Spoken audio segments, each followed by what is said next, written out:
Et rebonjour, donc on est parti sur une nouvelle liste de commandes. Donc je vous ai parlé plusieurs commandes pour afficher le contenu d'un fichier. Alors je vous ai parlé de la commande cat qui permettait tout simplement d'afficher le résultat dans le terminal et de vous rendre le prompt.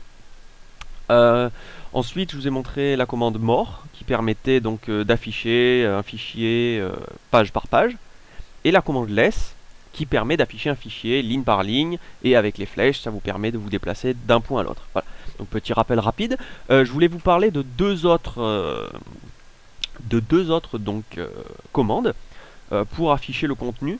Ces commandes là je vais pas encore donner les détails concernant toutes les options, mais sachez qu'elles existent et vous pouvez vous-même aller voir les options disponibles pour ces commandes là. Alors ces commandes, ce sont les commandes head comme la tête, et tail, c'est comme la queue d'un animal en fait. Donc je vais commencer par lister. Vous voyez ici, je vois par exemple, on va reprendre le fichier exemple.desktop. Alors, ce qu'on va faire, c'est que en même temps, nous allons faire deux choses. Je vais d'abord vous montrer comment se servir de ces deux commandes, head et tail, ce qu'elles font. Mais ensuite, je vous montrerai également comment se servir du manuel. Ça peut être un excellent moment pour vous montrer comment tout cela fonctionne. Alors, je vais utiliser la commande cat que j'ai déjà utilisée auparavant. Donc, cat exemple.desktop, le fichier contient ceci. Je vais donc lancer la commande head à présent de cet exemple, et vous voyez qu'il m'affiche exactement le même résultat que cat. Donc, le réflexe que vous devriez avoir, c'est il me parle d'une nouvelle commande, allons voir le manuel. Donc pour aller voir le manuel de la commande head, vous devriez le savoir maintenant, j'espère que vous l'avez déjà tous fait pour une autre commande au moins. Donc c'est man espace head, donc H-E-A-D, man head. Ici vous voyez, alors mon système est en anglais, vous aurez sûrement la même chose en français disons. Donc vous voyez que head affiche la première partie des fichiers en fait.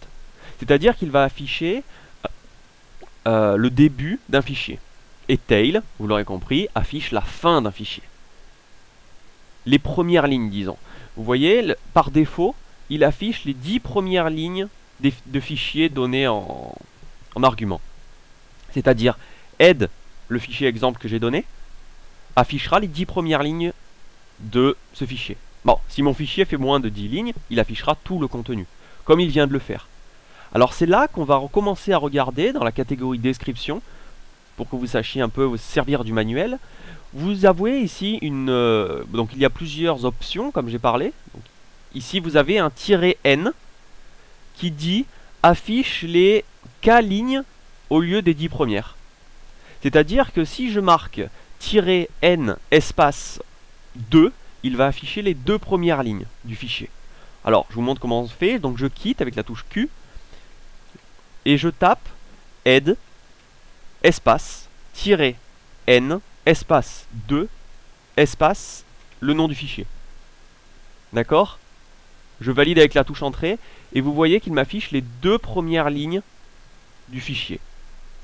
Vous pouvez très bien remplacer le 2 par un 3 et il affichera les 3 lignes du fichier. D'accord? Vous pouvez récupérer exactement la même ligne qui contient la même option, les mêmes options de la commande. Les options qui sont disponibles pour la commande head sont disponibles pour la commande tail. Donc je peux ici par exemple refaire tail-n espace 3 espace le nom du fichier. Il affichera les 3 dernières lignes du fichier. D'accord? Donc voilà, je pourrais refaire un man-tail pour bien vous montrer que le "-n existe. Vous voyez, affiche les k dernières lignes. Alors, à chaque fois que vous avez une option, il y a deux manières de l'utiliser. Vous avez la manière courte, qui est "-n", ou alors vous avez la manière longue, mais qui est plus facile, disons, à mémoriser. Elle est tout le temps...